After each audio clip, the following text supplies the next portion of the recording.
சென்னை கோட்டை புத்தளத்திலே கொடியேற்றி வைத்து உரை நிகழ்த்தி இருக்கக்கூடிய நம்முடைய மாண்புமிகு முதலமைச்சர் அவர்கள் தமிழ்நாட்டின் மீதும் தமிழ்நாட்டு மக்களின் மீதும் எப்போதும் அன்பும் அக்கறையும் கொண்டு நல்ல திட்டங்களை நாள்தோறும் அறிவிக்கக்கூடிய மாண்புமிகு முதல்வர் அவர்கள் இன்றைக்கு மிகச்சிறப்பான அறிவிப்புகளை தன்னுடைய விடுதலை திருநாள் உரையில் இன்றைக்கு தெரிவித்திருக்கிறார்கள்.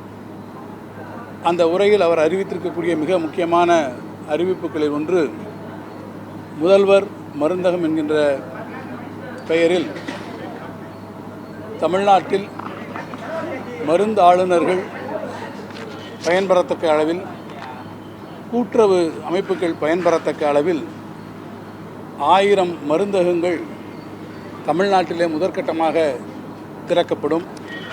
குறிப்பாக நீரிழிவு மற்றும் இரத்த அழுத்தம் போன்றிருக்கக்கூடிய நோய்களாலே பாதிக்கப்படக்கூடிய பொதுமக்கள் அவற்றுக்கு உரிய மருந்துகளை பெறுவதிலே அதிக அளவு அவர்களுக்கு பணச்செலவு ஏற்படுகிறது என்பதை கருத்திலே கொண்டு அவர்களுடைய அந்த சுமையை குறைக்கக்கூடிய வகையில் மிக குறைந்த விலையில் அந்த மருந்துகள் பொது பெயர் வகை, அதாவது ஜெனரிக் மெடிசன் என்கின்ற வகையிலே, பிராண்டடாக இல்லாமல் ஜெனரிக் மெடிசன் என்கின்ற வகையிலே அந்த மருந்துகள் குறைந்த விலையிலே கிடைப்பதை உறுதி செய்யக்கூடிய வகையில் இந்த மருந்தகங்களை அமைப்பதற்கு அவர்கள் இன்றைக்கு அறிவிப்பினை செய்திருக்கிறார்கள்.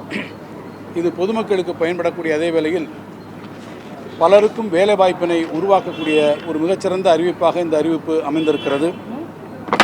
அதேபோல முதல்வரின் காக்கும் கரங்கள் திட்டத்தினுடைய அடிப்படையில் தாய்நாட்டிற்காக தங்களுடைய இளம் வயதை முழுவதும் இராணுவ சேவையிலே கழித்து நம்முடைய நாட்டை காக்கக்கூடிய பணியிலே ஈடுபட்டிருக்கக்கூடிய முன்னாள் படை வீரர்களுடைய பாதுகாப்பான வாழ்க்கையை உறுதி செய்யக்கூடிய வகையில் முதல்வரினுடைய காக்கும் கரங்கள் என்கின்ற ஒரு புதிய திட்டத்தை மாண்புமிகு முதலமைச்சர் அவர்கள் அறிவித்திருக்கிறார்கள். இந்த திட்டத்தின் அடிப்படையிலே முன்னாள் படை வீரர்கள் தொழில் தொடங்குவதற்காக ஏறத்தாழ 1 கோடி ரூபாய் வரை வங்கிகள் மூலமாக கடனுதவி பெறுவதற்கு வழிவகை செய்யப்படும். இந்த கடன் தொகையில் 30% அதற்கு மானியமாக, மூலதன மானியமாக அதற்கு வழங்கப்படும். 3% வட்டி மானியமாக வழங்கப்படும் என்கின்ற சிறப்பான அறிவிப்பையும் அவர்கள் தெரிவித்திருக்கிறார்கள். இந்த தொழிலை தொடங்குவதற்கு நம்முடைய முன்னாள் படை வீரர்களுக்கு உரிய திறன் பயிற்சி வழங்குவதற்கும் அவர்களுக்கான மேம்பாட்டு பயிற்சிகளை வழங்குவதற்கும் உரிய ஏற்பாடுகள் செய்யப்படும் என்பதும் அவர்கள் தெரிவித்திருக்கிறார்கள்.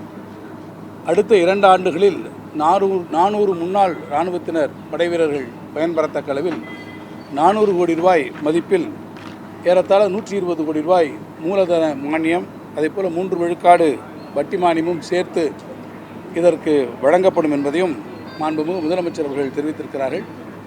அதேபோல் தியாகிகளுடைய ஓய்வூதியம் வழங்குவதில் விடுதலை போராட்ட வீரர்களுக்கு தற்போது வழங்கி வரும் மாதாந்திர ஊதியம் 20,000 21,000 வழங்கக்கூடிய சிறப்பான அறிவிப்பு.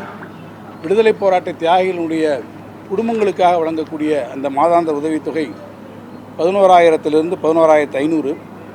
அதேபோல் வீரபாண்டிய கட்டபொம்மன், சிவகங்கை மருது சகோதரர்கள், முத்துராமலிங்க விஜயரகுநாத சேதுபதி ராமநாதபுரம் மன்னர், கப்பலோட்டிய தமிழர் வ.உ.சி. போன்ற மிகப்பெரிய விடுதலை போராட்ட வீரர்களுடைய வழித்தோன்றலுக்கு வழங்கக்கூடிய மாதாந்திர சிறப்பு ஊதியம் 10,000 ரூபாயிலிருந்து 10,500 ரூபாயாகவும் வழங்கப்படும் என்பதை அறிவித்திருக்கிறார்கள். அண்மையிலே நடக்கக்கூடிய கேரள மாநில பேரழிவு நாம் எல்லாம் அறிந்ததே. அதை ஒட்டி தமிழ்நாட்டினுடைய மலைப்பகுதிகளிலும் மேற்கு தொடர்ச்சி மலைப்பகுதி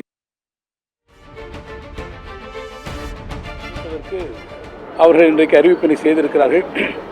இது பொதுமக்களுக்கு பயன்படக்கூடிய அதே வேளையில் பலருக்கும் வேலை வாய்ப்பினை உருவாக்கக்கூடிய ஒரு மிகச்சிறந்த அறிவிப்பாக இந்த அறிவிப்பு அமைந்திருக்கிறது. அதேபோல முதல்வரின் காக்கும் கரங்கள் திட்டத்தினுடைய அடிப்படையில் தாய்நாட்டிற்காக தங்களுடைய இளம் வயதை முழுவதும் இராணுவ சேவையிலே கழித்து நம்முடைய நாட்டை காக்கக்கூடிய பணியிலே ஈடுபட்டிருக்கக்கூடிய முன்னாள் படை வீரர்களுடைய பாதுகாப்பான வாழ்க்கையை உறுதி செய்யக்கூடிய வகையில் முதல்வரினுடைய காக்கும் கரங்கள் என்கின்ற ஒரு புதிய திட்டத்தை மாண்புமிகு முதலமைச்சர் அவர்கள் அறிவித்திருக்கிறார்கள்.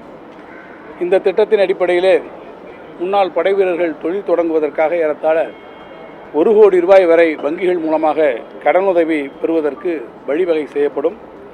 இந்த கடன் தொகையில் 30% அதற்கு மானியமாக, மூலதன மானியமாக அதற்கு வழங்கப்படும்.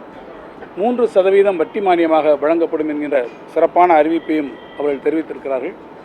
இந்த தொழிலை தொடங்குவதற்கு நம்முடைய முன்னாள் படை வீரர்களுக்கு உரிய திறன் பயிற்சி வழங்குவதற்கும் அவர்களுக்கான மேம்பாட்டு பயிற்சிகளை வழங்குவதற்கும் உரிய ஏற்பாடுகள் செய்யப்படும் என்பதும் அவர்கள் தெரிவித்திருக்கிறார்கள்.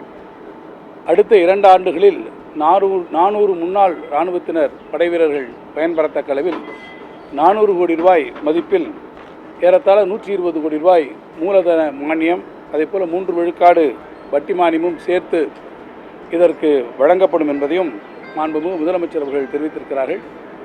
அதேபோல் தியாகிகளுடைய ஓய்வூதியம் வழங்குவதில் விடுதலை போராட்ட வீரர்களுக்கு தற்போது வழங்கி வரும் மாதாந்திர ஊதியம் 20,000 வழங்கக்கூடிய சிறப்பான அறிவிப்பு.